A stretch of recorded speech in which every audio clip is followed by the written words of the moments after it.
Cette semaine, Vénus est passée en Cancer, bientôt accompagnée de Mercure. On voyait là-bas. On passe des énergies du Gémeaux, des énergies légères, des énergies sans trop d'implications, qui peuvent des fois sembler superficielles parce que très curieuses, très imaginatives, à une lune responsable, engagée, une Vénus très sensible, hypersensible même. On va parler d'hypersensibilité affective, très tournée vers les enfants, vers le clan, vers la famille, mais aussi parce que Jupiter a la maîtrise sur le Cancer de la conjugalité. C'est une Vénus qui va chercher à stabiliser ses affects parce qu'elle porte en elle des inquiétudes pour le lendemain, et elle a besoin d'être rassurée. Alors, sous l'emprise de la Lune, Vénus devient romantique, elle devient créative, imaginative, on va rêver du prince ou de la princesse charmante. Il y a un besoin aussi d'être rassuré par rapport à ses émotions à fleur de peau. Ça va amener beaucoup de richesse, ça va amener un monde intérieur onirique, rêveur, une imagination autour de ses sentiments où la partie créative va prendre parfois le dessus sur la réalité. C'est une Vénus qui peut facilement tomber dans une forme de dépendance affective pour peu qu'elle rencontre d'autres planètes, comme en ce moment dans le ciel, ce carré à Neptune. Par contre, les besoins de cette Vénus en Cancer, les besoins d'être rassurée, les besoins d'être écoutée, les besoins d'être nourris au sens premier du terme, au sens affectif, peuvent facilement basculer dans une forme de dépendance. De là peuvent naître, à titre personnel, si l'ensemble du thème le raconte, une forme de syndrome d'abandon, une difficulté aussi à s'engager par peur d'être délaissé, peur d'être abandonné, peur d'être trahi. On rencontre parfois ces configurations alors même que Vénus Cancer demande une épaule protectrice, que ce soit le besoin féminin d'avoir un homme qui va nous protéger, du côté masculin, le repos du guerrier, avec une compagne à notre écoute, avec qui on va pouvoir partager des visions essentielles de la vie, eh bien, si elle reçoit une blessure profonde, elle peut avoir du mal à se relever et entrer dans une forme de crainte presque phobique d'être à nouveau blessée. Du coup, par peur de ses sentiments à fleur de peau, elle peut facilement rentrer dans une forme de retrait, se repositionner vers ses enfants, devenir très protectrice et délaisser le volet affectif, le volet conjugal, le volet partage avec l'autre. C'est donc une Vénus esthétique aussi, car le mélange Lune-Vénus amène beaucoup de yin, y compris chez les hommes, une sensibilité, un sens esthétique profond, un côté très artiste et énormément de créativité que l'on va pouvoir utiliser dans différents domaines de sa vie. Par contre, sous un côté un peu plus sombre, Vénus Cancer peut être habitée par la peur de perdre l'autre. Et avec des aspects un petit peu durs, elle peut devenir un peu obscure, légèrement jalouse. Elle peut chercher à prendre le contrôle par justement peur d'être délaissée. C'est une Vénus qui a besoin d'être motivée, d'être rassurée, d'être cajolée et également valorisée par son ou sa partenaire. Il y a chez elle un petit peu de naïveté, quelque chose qui reste de l'enfance, qui n'a pas encore trouvé sa place dans le monde des adultes, comme si le monde des adultes portait un certain désenchantement. La configuration lunaire de Vénus va m'amener à côté un petit peu lunatique, une difficulté certaine à contrôler ses émotions comme si l'affect prenait trop d'importance dans sa vie. Il y a aussi l'amour de la famille, bien entendu, de ses racines et un besoin de s'identifier à ses proches. L'amour du clan, l'amour du groupe auquel j'appartiens est prépondérant. C'est une lune qui assiste Vénus pour devenir reine nourricière, un besoin d'avoir des enfants, un besoin de créer son propre clan. On retrouve cette protection chez Angelina Jolie, avec ses enfants, et le divorce difficile avec Brad Pitt, qui a défrayé la chronique. Vénus Cancer. On retrouve également cette Vénus Cancer et l'importance du clan chez Napoléon, qui avait placé à la tête des royaumes des couronnes européennes les membres de sa famille. Ils avaient tous été largement dotés et ses sœurs avaient épousé des situations confortables, certains de ses généraux, et elles portaient couronne. On retrouve également cette protection de la famille, ce besoin de se ressourcer à travers les siens. Camilla, devenue maintenant épouse royale, reine d'Angleterre. Alors que le chemin semblait très difficile, elle s'est accrochée à son royal amant pour devenir enfin sa plus fidèle compagne. On retrouve cette Vénus Cancer dans le thème des États-Unis, ce côté brillant, ce côté lumineux où les États-Unis sont la première démocratie au monde. N'oublions pas que le Cancer vient aussi parler des élections et de la démocratie. Une position intéressante puisque Barack Obama, Vénus Cancer, Donald Trump, Vénus Cancer. Vénus Cancer vient me parler d'immobilier, de fortune immobilière, de capacité à gérer mon foyer, la maison 4 étant celle du foyer de la maison et donc de l'immobilier avec Saturne qui est en face. On sait que Trump a fait fortune dans ce secteur avec sa Trump Tower, mais le Cancer, c'est aussi notre inconscient. C'est aussi les tréfonds de moi-même, cette zone d'ombre que je porte au-delà de la maison 12. Pourquoi je dis au-delà de la maison 12? Parce que les 3 signes d'eau sont reliés entre eux. J'ai le Cancer, j'ai le Scorpion, j'ai le Poisson. Dans ces 3 signes, je vais être invitée à comprendre qui je suis au plan de mes émotions. Les signes d'eau sont tournés vers l'intériorité. Carl Jung, les archétypes, l'inconscient collectif, portent Vénus en Cancer. Dans les configurations du passage, Vénus est accompagnée de Mercure. Mercure va avoir tendance à un petit peu déshumaniser Vénus. Il va l'obliger à se reconnecter à la réalité et dépasser un petit peu le cadre trop émotif qu'elle porte, en particulier par le carré qu'elle reçoit à Neptune et qui va avoir tendance à créer beaucoup de fébrilité. C'est donc une période d'instabilité émotionnelle qui s'ouvre, très bien soutenue par la Lune, mais une période qui montre les élections françaises sous un jour un peu compliqué, le Cancer représentant aussi la démocratie, et on voit bien les pressions de l'Europe sur le scrutin national. Ce qui me frappe dans le discours des différents candidats, ce sont les références au passé.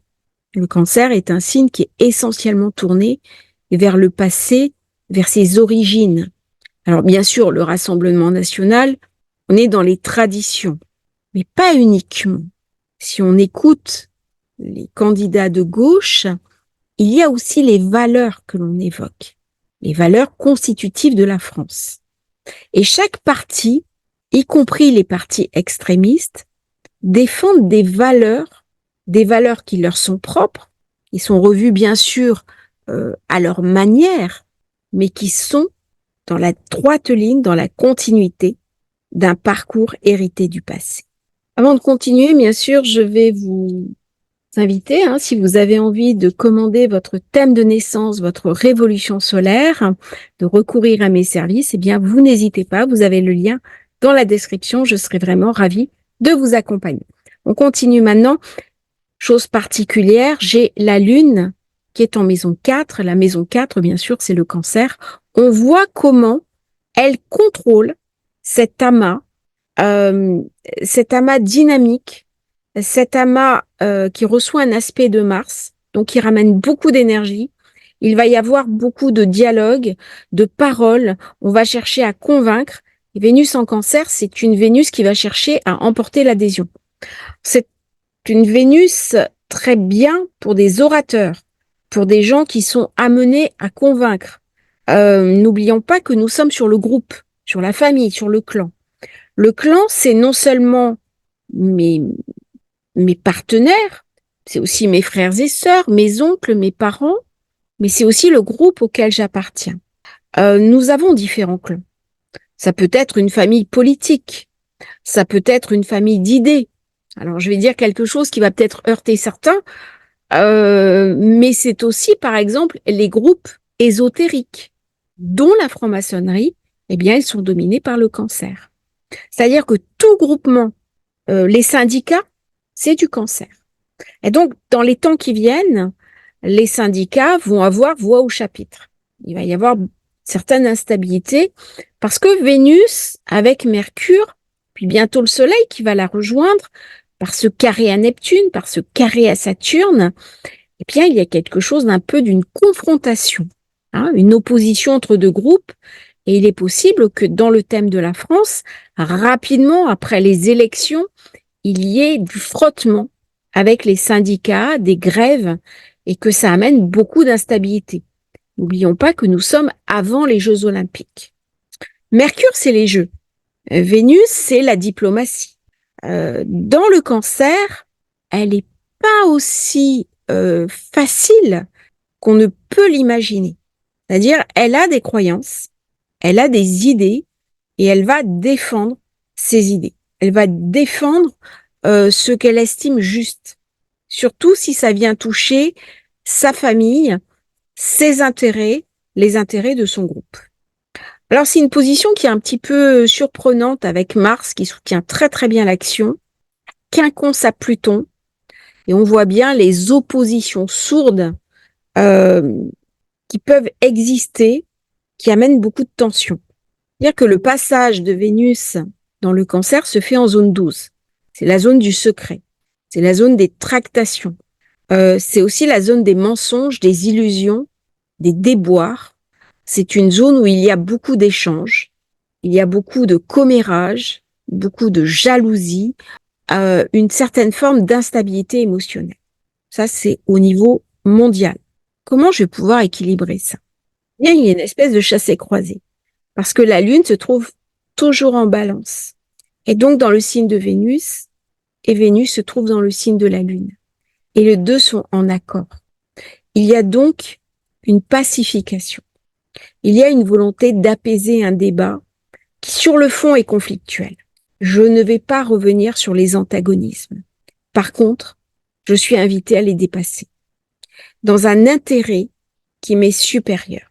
Le cancer, c'est aussi la voix du peuple qui va s'exprimer à travers les élections. Avec la configuration de Mercure, ça ramène quelque chose qui est beaucoup plus réfléchi que ce qu'on pourrait penser. On n'est pas uniquement dans une Vénus passionnelle, pulsionnelle, dans la dépendance affective ou la manipulation d'opinion. Là, il y a quelque chose d'une manipulation qui ne passe pas. Il y a quelque chose qui me contraint. Et il y a quelque chose aussi qui vient me contrarier, une espèce d'illusion. Et je vois les masques tomber. Alors, ce qui est intéressant, c'est que Junon se trouve en maison 3. Junon vient me parler de conjugalité, mais elle vient aussi me parler d'une possible trahison.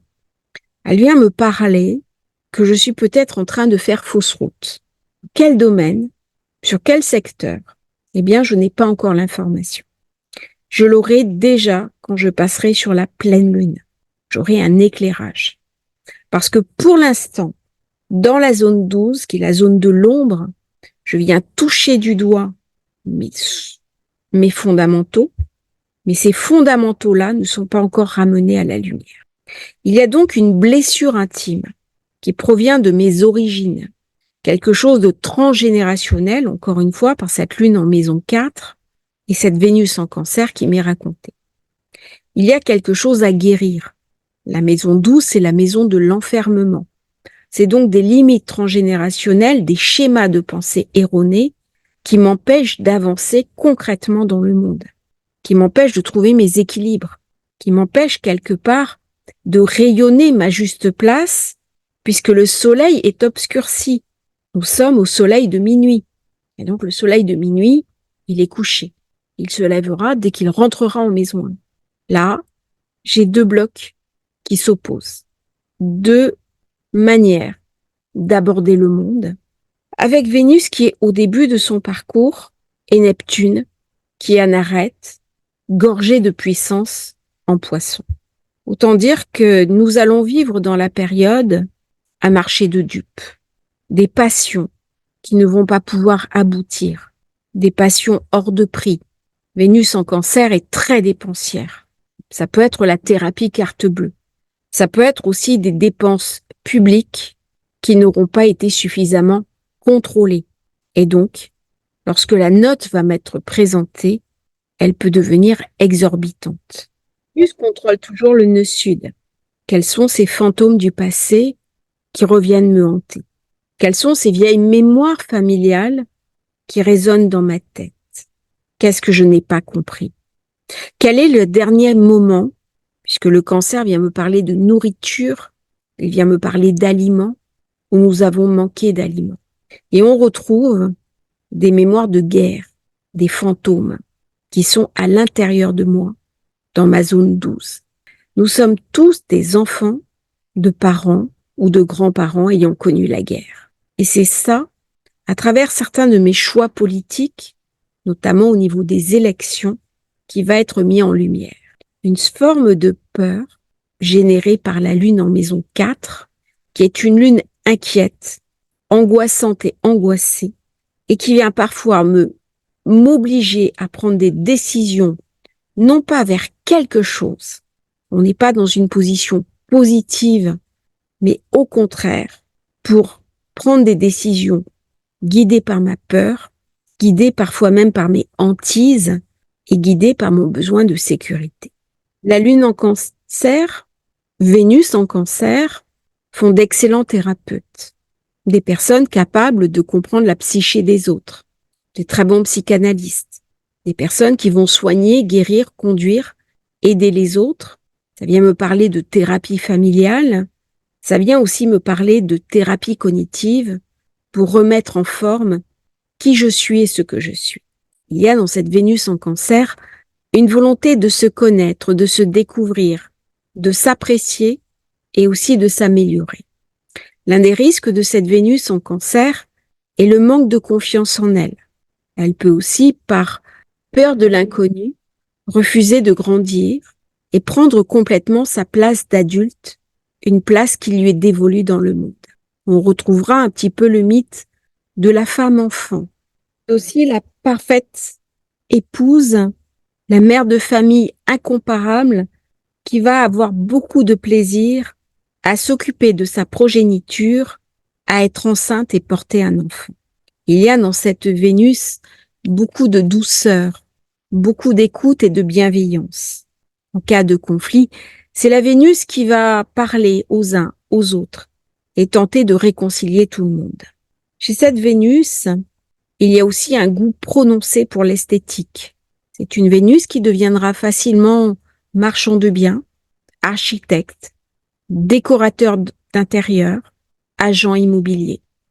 Elle est férue de décoration. Elle aime beaucoup les belles choses, avec une vision artistique du monde de la vie et des êtres.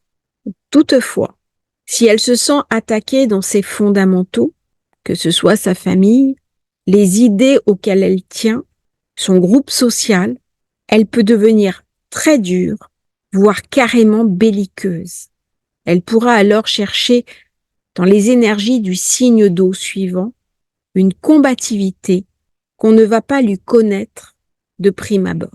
Il y a quelque chose de conquérant dans cette Vénus en cancer qu'on retrouve très bien chez l'acteur Keanu Reeves dans le film Matrix et l'identification à un héros futuriste.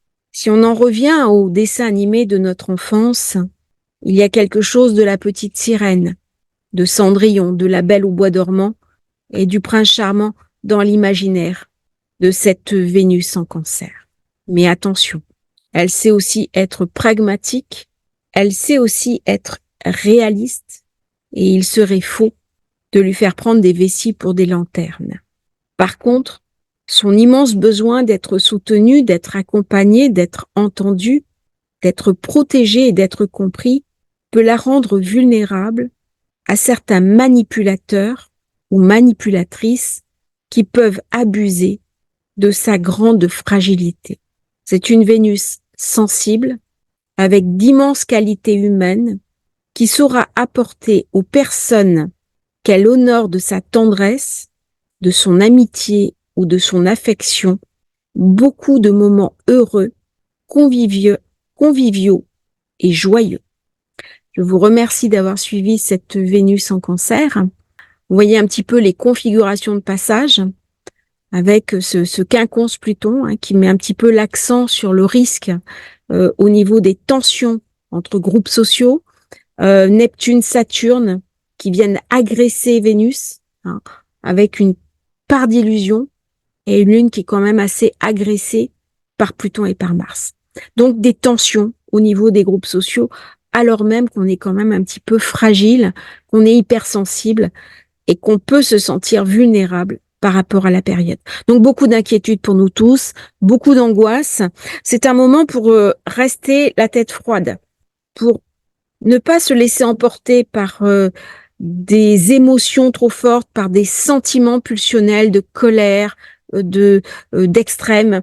On a envie de dire avec ces configurations-là, c'est important de garder la raison et que Mercure vienne prendre le pas sur Vénus et vienne l'aider à dépasser justement ces ambivalences pour ne pas qu'elle sombre dans quelque chose de très dur qui puisse l'atteindre et l'éroder au niveau de ses intériorités. N'oubliez pas de liker, de vous abonner à la chaîne et à très bientôt sur Astrologie Facile pour un nouveau partage.